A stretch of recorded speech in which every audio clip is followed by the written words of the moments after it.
کیسے نوازتا ہے. ایک ایسا امیزنگ واقعہ کہ حضرت ذوالنون مصری بہت بڑے اللہ کے ولی ہیں رحمۃ اللہ تعالی علیہ. دریائے نیل پر مصر میں دریائے نیل کے ساحل پر آپ تشریف لے گئے. کسی گہری سوچ میں مگن تھے کہ ایک بڑے سے بچھو کو آپ نے بڑی تیزی کے ساتھ دریا کی طرف جاتے ہوئے دیکھا. آپ اس کی طرف متوجہ ہو گئے اور اس کے پیچھے پیچھے پانی کے کنارے پر پہنچے کہ دیکھو یہ اتنا بڑا بچھو جا کدھر رہا ہے. آپ نے دیکھا کہ دریا میں سے ایک مینڈک نکلا اور وہ بچھو اس کی پیٹھ پر سوار ہو گیا. مینڈک کے اوپر، یعنی گویا مینڈک اس کے لیے کشتی بن کر آیا اور یہ اس کے اوپر سوار ہو گیا اور دریا میں تیرنے لگا. دریا پوری پار کر گیا. حضرت ذوالنون مصری نے کہا یہ اللہ کے رازوں میں سے کوئی راز ہے کہ یہ ہو کیا رہا ہے. آپ بھی ٹریول کر کے آپ نے بھی دریا کراس کیا. اب وہاں جب دریا کے کنارے پر پہنچے تو وہ مینڈک نے گویا اس کو اس کنارے پر لگا دیا اور بچھو اتر گیا. اب وہ بچھو جانے لگا تو آپ بھی پیچھے پیچھے چلنے لگے. اب ایک درخت کے پاس پہنچے. وہاں دیکھا کہ ایک نوجوان مدہوش بالکل بے ہوش پڑا ہوا ہے اور اس نوجوان کے سینے پر ایک بہت بڑا سانپ پھن بنائے بیٹھا ہے اور قریب ہے کہ اس کو ڈنک مارے گا. تو اس بچھو نے جا کر اس سانپ پہ اٹیک کیا، اسکارپین نے، اور اس سانپ کو مار دیا. حضرت ذوالنون مصری کہنے لگے یہ اللہ کی شان، بندہ ادھر بے ہوش، اس کی جان لینے سانپ پہنچ گیا. اللہ نے یہ انتظام کیا کہ اس اسکارپین کو وہاں تک پہنچایا اور جا کے اس نے سانپ کو مارا. یہ ہو نہ ہو یہ اللہ کا کوئی بہت نیک بندہ آدمی ہے، یہ بہت بڑا اللہ کا ولی ہے.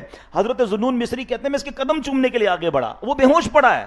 اور اللہ کے ولی، یہ اللہ کے جو ولی ہوتے ہیں نا، یہ جب کوئی نشانی مل جائے نا تو وہ اور اٹیچ ہو جاتے ہیں. وہ کہتے ہیں یار یہ اتنا نیک آدمی ہے. اب آگے سنیں، جب آپ نے قریب گئے اس کا پیر چومنے کے لیے تو اس بندے سے بہت زیادہ شراب کی بدبو آئی. ہی واز شاکڈ کہ میں اس کو اللہ کا ولی سمجھ رہا ہوں اور اس کے منہ سے تو شراب کی بو آ رہی ہے.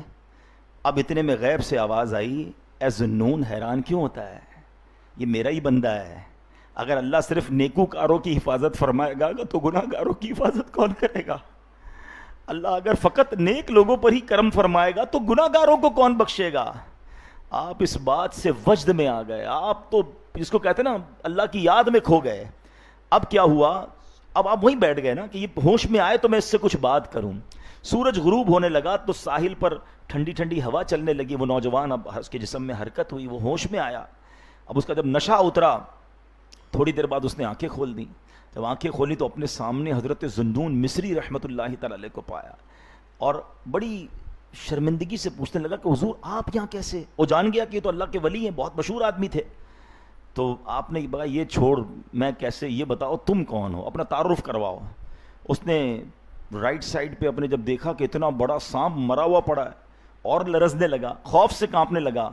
اب حضرت ذوالنون مصری نے اس کو پورا واقعہ سنایا کہ کیسے میں تجھ تک پہنچا، کیسے سانپ کو بچھو نے مارا اور مجھے جو غیب سے تیرے بارے میں آواز آئی، اللہ اکبر.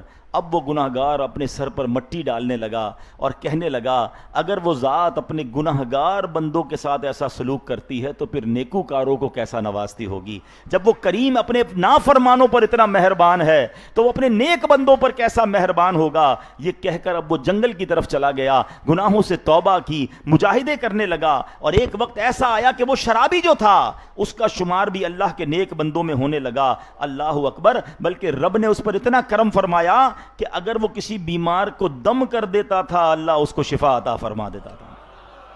ہائے ہائے ہائے، تو کریم ہی جو ٹھہرا تو کرم کے کیا ٹھکانے، تو نوازنے پہ آئے تو نواز دے زمانے.